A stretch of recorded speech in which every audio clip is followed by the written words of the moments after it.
what you want to say to become inspired in your life, to have all of your thoughts break their bonds, is this: what I desire, which is aligned with Spirit, is on its way.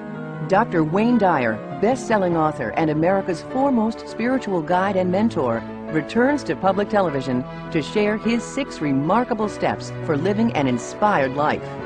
And I'd like to suggest to you that inspiration is not something that comes and goes. It's not something that you have one moment and then in the next moment it disappears. And this is a whole new look at inspiration. Along with powerful wisdom teachings to unleash your own inspiration, you'll meet 4 individuals whose lives have personally inspired Dr. Dyer. So becoming inspired is really about changing your awareness of yourself. Now, join Wayne Dyer for an extraordinary presentation that promises to transform your life when Inspiration, Your Ultimate Calling airs next.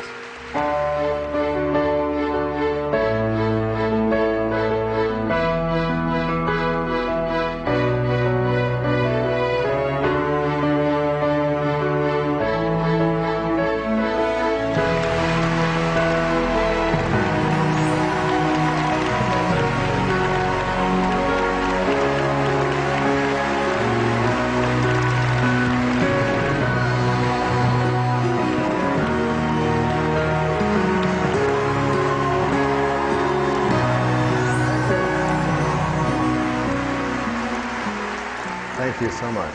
It's wonderful to be here, back on PBS with a brand new special on inspiration, your ultimate calling. There'll be a lot about inspiration here tonight, inspiring people, inspiring events, how to live an inspired life, how to attract spirit back into your life. Lots of things that are going to be very powerful for you. I encourage you to stay with it and call everyone you know and tell them to watch. We need more inspiration in this world.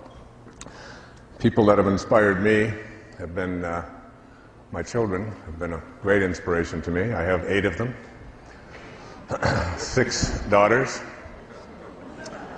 Yes. And 2 sons. And back in the 1960s, when I was studying for my doctoral studies in Detroit at Wayne State University, I used to listen to music, and a group of kids came over to this country from a little town just outside of London called Liverpool.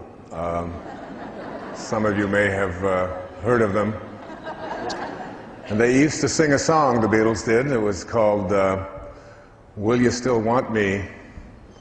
Will You Still Love Me? What? When I'm 64, right? And I used to think at that time in my 20s that I didn't really understand that song. Didn't think it would have any meaning at all. I thought no one even ought to be allowed to live that long. So it just didn't resonate to me. But then, lo and behold, it happened to me. Turned around and 64 was here. And I wasn't able to be with my children at the time of that birthday. I was speaking in Durham, North Carolina that night. So I got a package from them with a wonderful card in it for me. And I thought, you know, maybe all of this work that we've done with these children, with my wife and I, and trying to teach them about spirit and higher consciousness and loving and being close to God and spirit, was coming through, because they sent me this beautiful card. It said inside of this birthday card is a very special message from God. And I opened it up and it said, see you soon.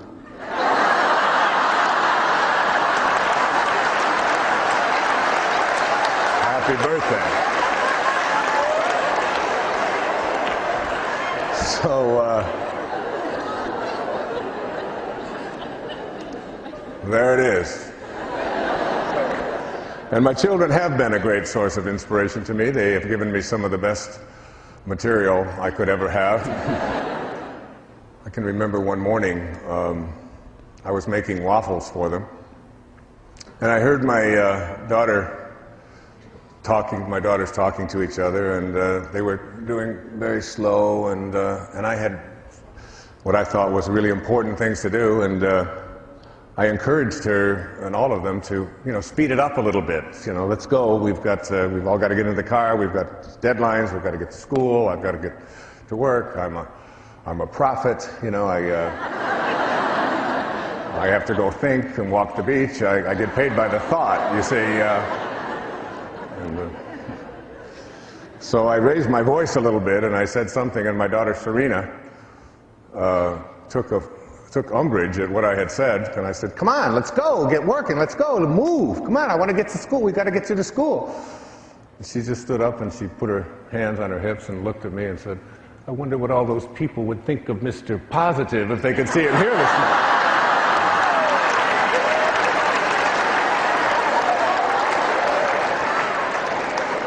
She turned around and looked at her sister, Summer, and said, "Would you buy a book from someone who yells at his 10-year-old child?"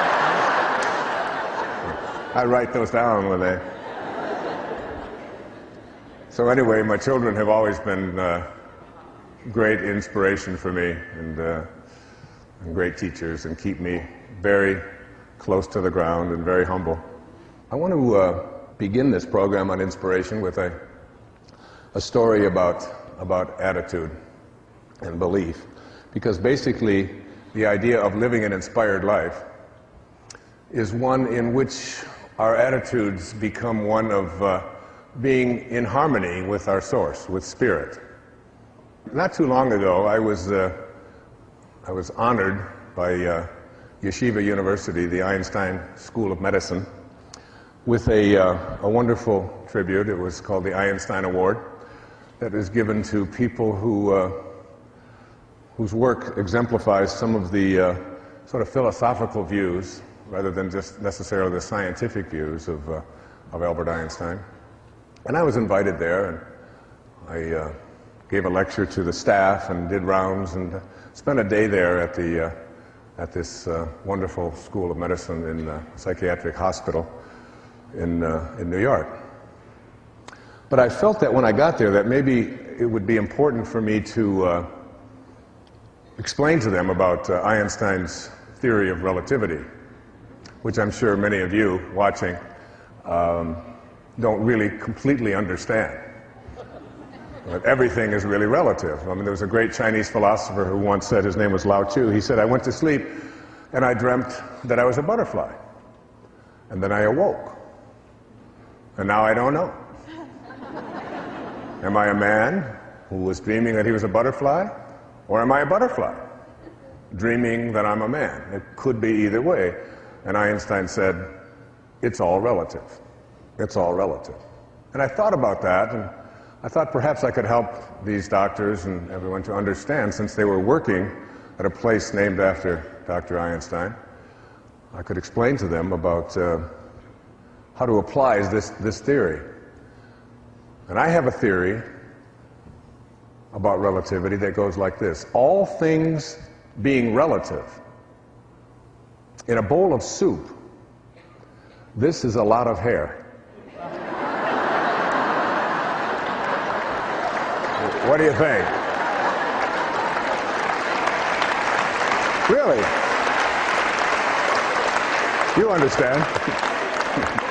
If you were in a restaurant and you ordered a bowl of soup and you got this much hair in it, you would call the waiter over and you would say, "Excuse me, what? That's a lot of hair." That's the way I look at it. All right? It's all relative, and it's all how you believe and what you believe.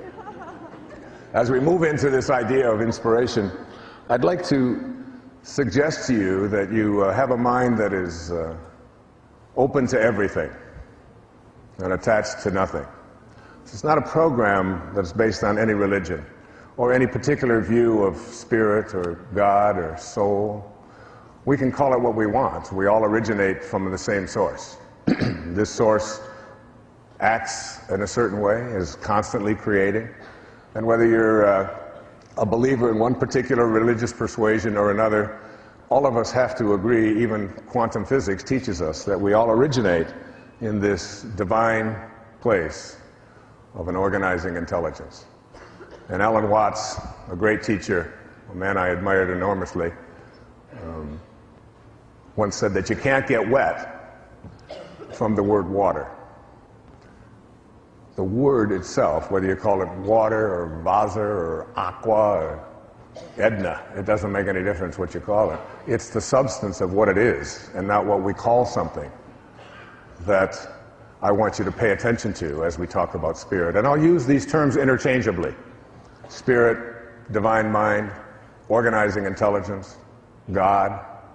All of these terms are terms that refer to the place from which we all came. And this idea of inspiration, if you look at the word inspiration, it breaks down to two words. In spirit. In spirit.